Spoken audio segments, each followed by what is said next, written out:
ஃப்ரெண்ட்வுட்ஸ் மக்களுக்கு வணக்கம். இது பைல்வான் டாக்ஸ். சினிமாவில் நடக்கக்கூடிய நிறைய சுவாரஸ்யமான விஷயங்கள், சினிமா நடிகர் நடிகைகளை பத்தின நிறைய விமர்சனங்கள் எல்லாமே இன்னைக்கு பேசுறதுக்காக நம்ம கூட பைல்வான் சார் இருக்காங்க. அவர்கிட்ட நிறைய இன்ட்ரெஸ்டிங்கான விஷயங்கள்லாம் கேட்டு தெரிஞ்சுக்க போறோம். வாங்க ஷோக்குள்ள போலாம். இல்லீகலா வச்சிருக்கலாம், அவ்வளவுதான்.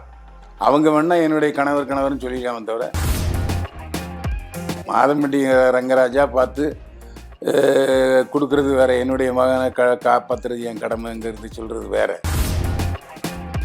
கோர்ட்டில் போய் இருந்தீங்கன்னா எனக்கு கொடுங்க அப்படின்னா ஜீவனாம்சம் கொடுக்க மாட்டாங்க. நீ ஏன் இந்த மாதிரி செஞ்சு அப்படின்னு தான் கேட்பாங்களே தவிர, அந்த குழந்தை இவருக்கு தான் இருந்ததுன்னு எப்படி உறுதி சொல்கிற, அவரே ஒத்துக்கலையே அப்படிங்கிற மேலே நிறைய ப்ராப்ளம் வரும். மாலை மாற்றி கொள்வது யார் வேணால் ஒரு ஃபோட்டோ எடுத்துக்கலாம், தாலி கட்டுற மாதிரி ஃபோட்டோ எடுத்துக்கலாம், அது கல்யாணம் ஆகுது. முதல் மனைவி கூட ஒரு ஃபங்க்ஷன் வந்து அட்டன் பண்ணியிருக்காரு.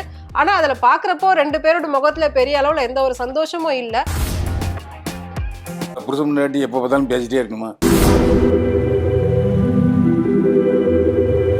இன்னொரு விஷயம் வந்து சோசியல் மீடியால பயங்கர ட்ரெண்டிங்கா போய்கிட்டு இருந்துச்சு. நம்ம கூட வந்து லாஸ்ட் வீக் அதை பத்தி பேசியிருந்தோம். மாதம்பட்டி ரங்கராஜ் வந்து முதல் மனைவி இருக்கும்போது விவாகரத்து வாங்காம 2வது கல்யாணம் பண்ணிட்டாரு. அதுவும் அவங்க வந்து ஒரு 6 மாதம் கர்ப்பமா இருக்காங்க அப்படின்ற மாதிரி ஒரு விஷயம் ரொம்ப கான்ட்ரவர்சியா போச்சு. இப்போ என்ன பண்ணிருக்காரு அப்படின்னு கேட்டேன்னா, முதல் மனைவி கூட ஒரு ஃபங்க்ஷன் வந்து அட்டன் பண்ணியிருக்காரு. ஆனா அதுல பாக்குறப்போ ரெண்டு பேரோட முகத்துல பெரிய அளவுல எந்த ஒரு சந்தோஷமும் இல்ல. ஆனா அந்த விஷயம் வந்து எந்த அளவுக்கு உண்மை, அவங்க 2 பேரும் சேர்ந்துதான் வந்தாங்களா, இல்ல சேர்ந்து இருக்காங்களா, இல்ல கல்யாணம் 2வது கல்யாணம் பொய்யா? ஏன்னா இவர் எதுக்குமே வாயை திறக்கவே இல்லையா சார் இப்ப வரைக்கும். சோ அதை நீங்க வந்து எப்படி பாக்குறீங்க? இல்ல, அதாவது இவங்க 2 பேரும் சேர்ந்து வரல, ஒரே கார்ல வரல, வேற வேற கார்ல வந்திருக்காங்க. ஆனா கோஇன்சிடென்ஸா 2 பேரும் ஒரே இடத்துல உட்கார வேண்டிய சூழ்நிலை ஆகி போச்சு. ஆனா அது 2 பேரும் பேசிக்கலங்கிறது எல்லாருக்கும் தெரிஞ்சு போச்சு. ஓ, பேசிக்கவே? ஆமா, அதாவது ரங்கராஜும் அந்த பொண்ணும் பேசிக்கவே இல்லை.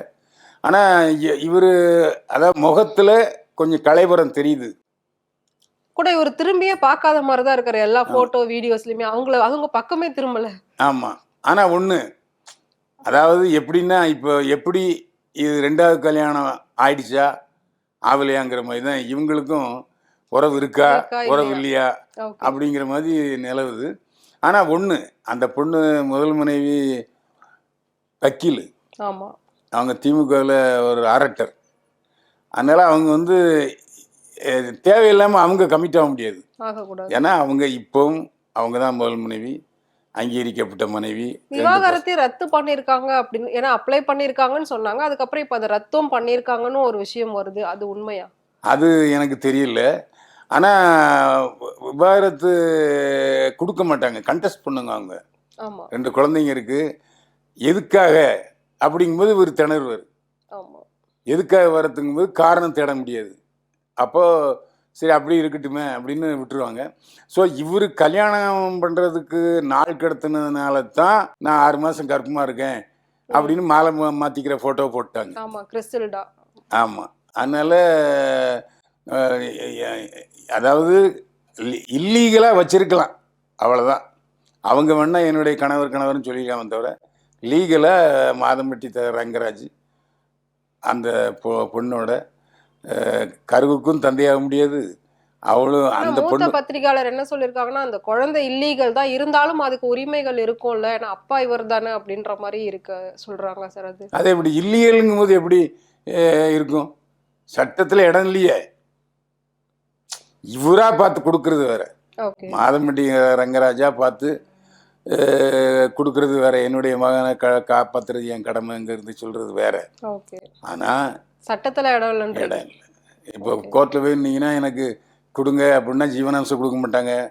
நீ ஏன் இந்த மாதிரி செஞ்சு அப்படின்னு தான் கேட்பாங்களே தவிர, அந்த குழந்தை இவருக்கு தான் இருந்ததுன்னு எப்படி உறுதி சொல்கிற, அவரே ஒத்துக்கலையே அப்படிங்கிற மேலே நிறைய ப்ராப்ளம் வரும். அது வேற மாதிரியே போயிட்டுருக்கும். அதனால் இப்போதைக்கு அவங்க பக்கம்தான் மாதம்பட்டி ரங்கராஜ் இருக்கார். ஏன்னா 2 பேரும் இருந்து வந்துட்டாங்க. பேசலைங்கிறது உங்களுக்கு எனக்கும் தெரியும். பேசாம இருக்கக்கூடாதா? ஏன்னா புருஷன் முன்னாடி எப்போ பார்த்தாலும் பேசிட்டே இருக்கணுமா அப்படி ஒரு கேள்வி வருது. 2 பேரும் சண்டை போட்டுக்காம இருந்தாங்களே, சண்டை போட்டுருந்தா நீங்க சொல்றதுக்கு இருக்கு, அது இல்லை. அதனால அவங்களும் பொறுமையா இருக்காங்க, இவரும் பொறுமையா இருக்காரு. ஆனா இவர் வாய் திறக்காதது காரணம் என்ன சார்? இவ்ளோ கான்ட்ரோவர்சி அவரை பத்தி வந்துகிட்டே இருக்கு.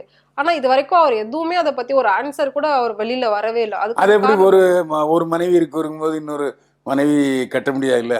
கட்ட முடியாது சார். இப்ப அப்படி பார்த்தோம்னா ஜெயம் ரவி ஓப்பனாவே சொல்றாரு, எனக்கு இவங்க தான் வாழ்க்கை கொடுத்தாங்க, இவங்க தான் எனக்கு இதுக்கப்புறம் ஏங்க அவங்களுக்கு அந்த மாதிரி. விவாகரத்து கோர்ட்டுக்கு வந்துருச்சு. கோர்ட்டுக்கு வந்து 2 பேருமே நாங்க ஒத்துக்கிட்டு இருக்காங்க. இப்போ அந்த கோர்ட் பீரியட் ஓடிட்டு இருக்கு. இன்னும் சொல்ல போனா இதை பத்தி நம்ம பேசுறதே தப்பு. ம்.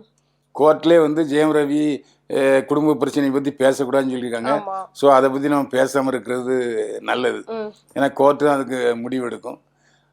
அந்த அடிப்படையில் அதுவும் இதுவும் ஒன்றாகாது. ஓகே. ஆமாம், ஏன்னா ஜெயம் ரவி சொல்லியிருக்காரு. இன்னும் சொல்ல போனால் நான் கட்டிக்கிட்டேன்னு சொல்லலை, என்னுடைய கேர்ள் ஃப்ரெண்டுன்னு தான் சொல்லியிருக்காரு தவிர ஆமா. என்னுடைய மென்டேட்டர் ஆமா, அப்படின்னு இன்னும் சொல்லியிருக்காரு கல்யாணம் தவிர ஆகல. மென்டர். அதனால இது வந்து அதுக்கு இதுக்கும் சரியாக வராது. ஓகே. இவங்க வந்து அவங்களா சொல்லியிருக்காங்க. Second wife. ஆமாம், நானாக வந்து 6 மாதம் கர்ப்பமாக இருக்கேன். அது இன்னும் சொல்லாமல் கர்ப்பமாக இருக்கேன்னு சொன்னால் கூட அது தந்தை மாதம்பட்டி ரங்கராஜின்னு உறுதியாக அவங்களால சொல்ல முடியலையா? அப்படிங்களா? இது ஒரு பிரச்சனை போதா? ஆமாம், நான் கர்ப்பமாக இருக்குன்னு தான் சொல்லியிருக்காங்க. ஓ. கல்யாணம் பண்ணிக்கிட்டாரு, கல்யாணம் பண்ணிக்கிட்டோம், கர்ப்பமாக இருக்குன்னு சொல்லியிருக்காரு. ம். ம்.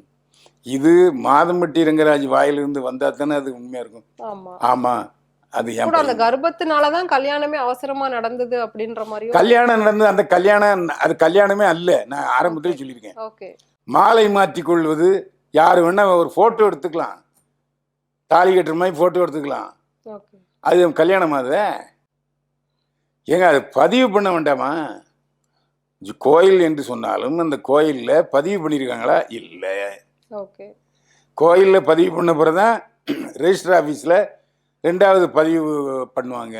அது இல்லை. அப்போ சட்டவிரோதமான திருமணம், அதில் எந்த சந்தேகமும் இல்லை. அதை நான் பலமுறை பேசியிருக்கேன், பலரும் பேசியிருக்காங்க. அந்த பொண்ணு இது வரைக்கும் சொல்லவே இல்லையே ஆமா. சட்டபூர்வமாக எனக்கு கல்யாணம் அடைஞ்சு அப்படின்னு அவர் சொல்லவே இல்லையே. சொன்ன மாதம்பட்டி சிவகுமார் ஏன்னா முதல் மனைவியும் இத பத்தி பெருசா எதுவுமே ரியாக்ட் பண்ணல இப்ப வரைக்கும். ஏன் பண்ணணும்? சைலண்டா இருக்காரு. அதாவது ரொம்ப வித்தியாசமா இருக்கு எல்லாமே. சமன் இல்லாம ஏன் ஆஜராகணும்? ஓகே. சோ மேபி அவங்க மாதம்பட்டி ரங்கராஜ் சொல்லி இருந்தா தான் அவங்க பேசணும். இவருக்கு வாய் திறக்கும்போது அவங்க எதுக்கு பேசணும்? ஓகே. அந்த பொண்ணுக்கு மாதம்பட்டி ரங்கராஜுடைய மனைவி எதுக்கு ரியாக்ட் பண்ணணும்? ஊர்ல போற வாயத்திட்டு சொல்லிட்டு இருக்குப்பா, அதுக்கு சொல்லுவேன். ஏன்னா அவங்க வக்கீல் இல்லையா? அவங்களுக்கு எல்லாம் தெரியும். அதனால அது ஒண்ணு எந்த பாதிப்பையும் ஏற்படுத்தாது. பாதிப்பை ஏற்படுத்துறதா இருந்ததுன்னா அந்த பொண்ணுக்கு தான், என் மாதம்பட்டி ரங்கராஜுடைய 2வது மனைவிக்கு தான் சிக்கல்லை தவிர இவருக்கு சிக்கல் கிடையாது. ஓகே. ஸோ அதனால இவர் வாயை திறக்காதனால மேபி இவர் பக்கம் எதுவும் ப்ராப்ளம் இல்லாத மாதிரியே ஒரு சூழ்நிலை இருக்கு அப்படின்னு நினைக்கிறேன். ஆமாம். ஓகே. ஸோ நிறைய விஷயங்கள் வந்து நீங்க ஓப்பனாகவே சொல்லியிருக்கீங்க. ரொம்ப ரொம்ப நன்றி sir. Thank you so much sir. மீண்டும் சந்திப்போம். வாழ்க வளமுடன்.